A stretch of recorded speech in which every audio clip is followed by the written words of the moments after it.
شب برات کی حقیقت کیا ہے، آئیے جانتے ہیں اس ویڈیو میں۔ اس ویڈیو کو آخر تک ضرور دیکھیں۔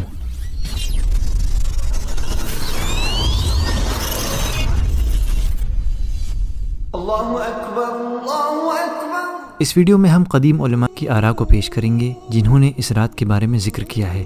قاضی ابو بکر ابن العربی جو بہت مشہور مالکی قاضی ہیں، ان کا کہنا ہے کہ نصف شعبان کے اوپر کوئی صحیح حدیث نہیں ہے، نہ ہی اس کے فضائل پر، تو اس پر دھیان نہ دیا جائے۔ اس قول کے ساتھ امام ابن الجوزی، الطرطوشی اور حافظ العراقی ہیں۔ امام ابن رجب کہتے ہیں کہ 15ویں شعبان کے متعلق بہت سی احادیث ہیں جس کے اوپر علماء کا اختلاف ہے، پر ان میں سے بہت سے علماء نے انہیں ضعیف کہا ہے، لیکن ابن حبان نے ان میں سے کچھ کو صحیح کہا ہے۔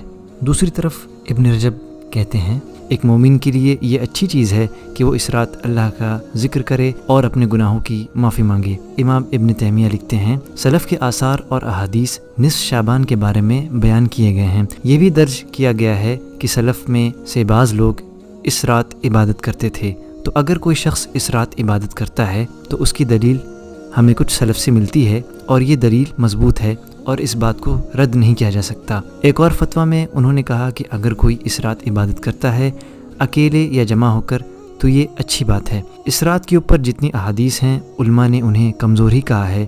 ان میں سے ایک حدیث ہے جس کو کچھ علماء نے صحیح کہا ہے، جیسے ابن حبان، ابن حجر الہیتمی، شیخ شعیب الارنوت، شیخ الالبانی، اور وہ یہ حدیث ہے کہ اللہ نصف شعبان کے دن اپنی مخلوق کو دیکھتا ہے اور اپنی مخلوق میں سے سب کو معاف کر دیتا ہے سوائے مشرک کے اور مشاحن کے، یعنی جو اپنے اندر نفرت پالتا ہے۔ اس حدیث کا ریفرنس اسکرین پر ہے۔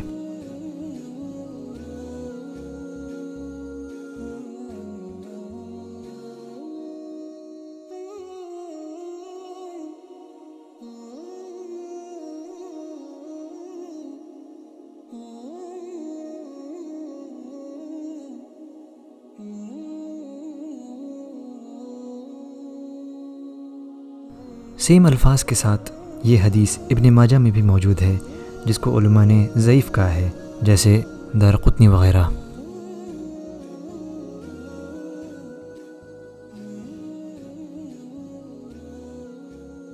اس کے علاوہ اس دن روزہ رکھنا کہیں سے ثابت نہیں ہے، اور قبروں پہ جا کر موم بتی جلانا، حلوہ پکانا، خاص عدد میں ذکر کرنا یا نفل نماز پڑھنا جو سنت سے ثابت نہ ہو، وغیرہ وغیرہ، یہ سب بدعات ہیں، اور ان سے ہر حال میں ہم سب کو دور رہنا ہے، کیونکہ تمام بدعات گمراہی ہے اور ہر گمراہی جہنم میں لے جانے والی ہے۔ اب اس سے پہلے کہ کوئی کمنٹ سیکشن میں لکھے کہ تم لوگ یوٹیوب کیوں استعمال کر رہے ہو، انٹرنیٹ کیوں یوز کر رہے ہو، یہ بھی تو بدعت ہے، تو ان لوگوں کو سب سے پہلے یہ سمجھنا ہوگا کہ بدعت آخر کہتے کس کو ہیں جب بدعت کو اسلام کے کنٹیکسٹ میں استعمال کیا جاتا ہے۔ جیسا کہ صحیح بخاری کی حدیث میں ہے کہ جس نے ہمارے دین میں خود کوئی ایسی چیز نکالی جو اس میں نہیں تھی تو وہ رد ہے، یعنی کہ دنیاوی لحاظ سے جو بھی نئے کام ہیں جو دین کے خلاف نہ ہوں وہ بدعت نہیں ہے۔ اگر ایسا ہوتا تو اسلامک سویلائزیشن نے جو دنیا کو اتنا کچھ دیا انوینٹ کر کے، وہ کبھی پاسبل نہیں ہوتا۔ اللہ تعالیٰ نے اس دین کو مکمل کر دیا ہے اور اس میں کسی طرح کا جڑاؤ یا گھٹاؤ کی گنجائش نہیں ہے، اور کامیابی صرف نبی کے طریقے میں ہی ہے۔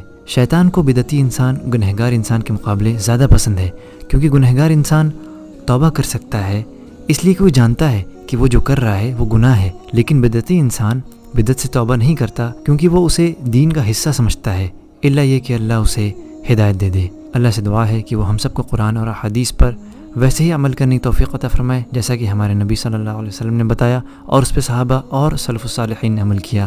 آمین۔ اس ویڈیو کو زیادہ سے زیادہ شیئر کریں، چینل کو سبسکرائب بھی کریں۔ جزاکم اللہ خیرہ۔ السلام علیکم ورحمۃ اللہ وبرکاتہ۔